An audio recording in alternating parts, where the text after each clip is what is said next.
I am Ferdinand Marcos, and I am the President of the Republic of the Philippines. I stand today on behalf of 110 million Filipinos. In addressing the issue of fake information coming from the Dutertes, saan nanggagaling yung hugot na yan? Wala kasi siya ebidensya, Christian eh. Ilang beses na siyang nagpaiba-iba ng salita. Okay, saan ba? Anong unang intriga niya? Adik? Bangag? That's the first.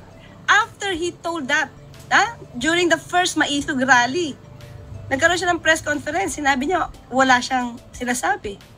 At walang record sa PIDEA, otherwise nilabas na yan. Walang video. Yan sabi niya, kung may video, dapat lumabas na yan. Galing sa kanya yon. Tapos the next rally ulit, yun na naman yung issue niya. Tapos mukhang nakalimutan niya, sinabi niya, the following press con, sinabi niya, wala ako sinasabing dyan, hindi ko sasabihin niya sa Pangulo. So, how can we believe in him? Dapat isa lang, kung may ebidensya ka, then show it. E paano kung paiba-iba ka na sinasabi? O para ka na nagiging makakalimutin? O ano yun, kapag may edad, nakakakalimutin? O di parang, do we have to believe in you? Kung nagiging makakalimutan ka at paiba-ibang sinasabi mo, mahirap yun eh. Okay. Ito nga pala, no?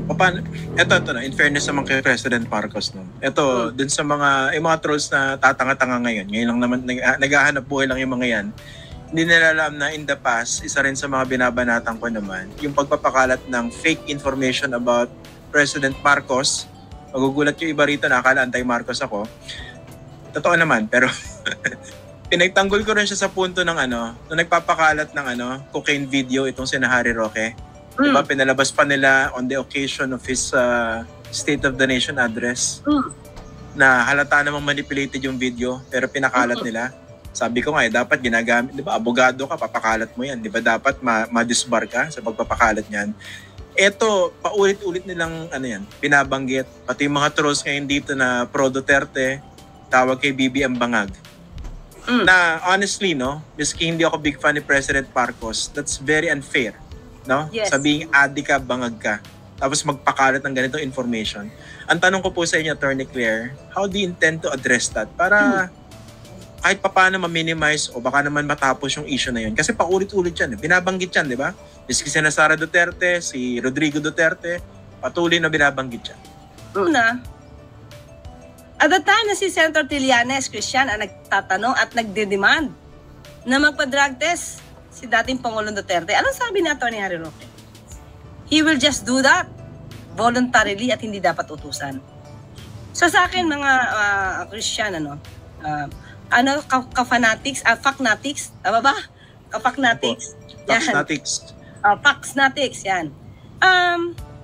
Hindi dapat pasunurin lang ang Pangulo sa mga utos nila. Kapag ipinakita natin na sunod-sunuran ang Pangulo dahil nadadala sa kanilang naratibo, baka sabihin nila lalo, weak leader ang Pangulo. Una, ito na sa akin, Christian, as a lawyer. Ikaw nagbintang. Bakit kami ang gagawa ng action? You have to do your own assignment, give us the evidence, prove it.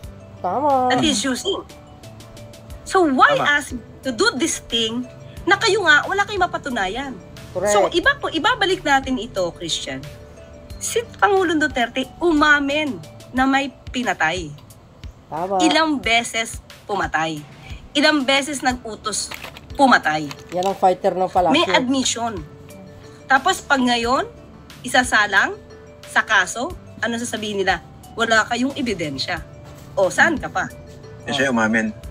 Siya umamin na nga eh. Tapos sabihin ng mga supporters, walang ebidensya. Sa mga mababay IQ na trolls, yung sinasabi ni Attorney Claire, burden of proof dun sa nag-aakusa. Kung sinabi mo bangag yung presidente, prove it with evidence. Hindi yung siya yung kukuha naman ng ebidensya.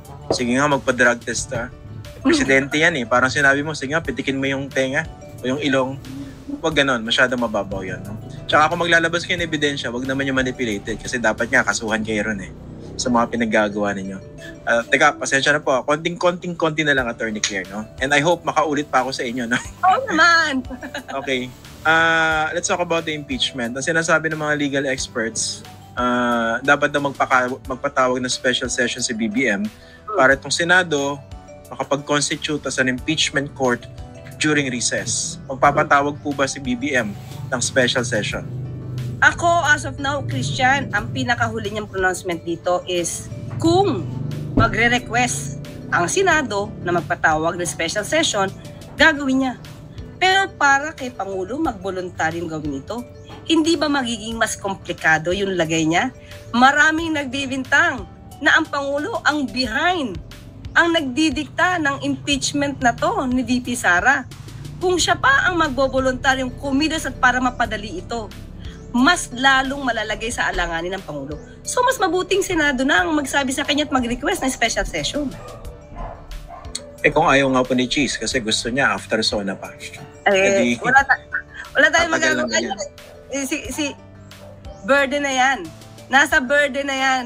Nasa balikat na yan ni Senate President. Pero how concerned you think is the President if Sara Duterte, while she has been impeached, won't be convicted? Kasi ang mga pronouncement ni Sara Duterte hindi nakakalimot yan. At gagantihan niya yung mga yumayari sa kanya ngayon. So, definitely si BBM kasama doon. How concerned is he? Kung makalusot ito sa impeachment, yari siya. Christian, siguro sa mga 5 araw na pagmi-meeting namin, bago mag-oath-taking, hindi namin napag-usapan ng impeachment. That's the truth. Really. Mukhang talagang hindi nakikialam ang Pangulo. So otherwise, ito, real talk to, totoo to. Hindi talaga namin napag-usapan ng impeachment. So kaya yung sinasabi ko sa inyo dito, yung pinakahuling mga pronouncement lang ng Pangulo. Okay, ito last may nagpapatanong. Kumusta na raw si Erwin Tulfo? Tama ba? Number 1 critic daw kay Erwin Tulfo. Sorry, hindi ko alam honestly. Pero may ulit-ulit na tanong dito Tama ba? You're critical of Erwin Tulfo? Yes. Okay. Oh, yun lang. What about? Yes. Teka nga pala. Hindi. Ito naman sabi ko nga, ako naman, ang tinatapi ko lang naman is evidence. Hindi naman ako hindi ako magko-content, hindi ako magre-refute hanggat walang evidence. Minsan kasi, Christian, nahuhuli minsan ang tao kung paano siya magsalita, kung ano man yung statement niya. So, yun lang. May I offer a response for you? Ano? Ang sabihin nyo na lang, sorry, nagkaroon ng suggestion. You're not speaking for the campaign team. Yes, Hindi nyo trabaho yan. Okay. Hindi ko trabaho yan. Kaya siguro I can speak my mind on that. You can ignore yung mga questions related to the campaign. Ako pwede akong bumanad dyan kasi hindi mo na-attach sa kanila. Pero in your new job, hindi nyo trabaho yan. Ginawa ko rin naman yan. At mukhang nasabi ko naman na lahat. And that's it. Before ako pumasok sa pagiging Palace Press Officer. Pero nandiyan yan. At yun ang na-findings Yun yung opinion ko. Ito para, last na lang, no? I think ang isa sa mga binato kay BBM yung yung ninakaw daw yung gold reserves ng gold reserve ng Pilipinas, no? Saan ba hinugot yun?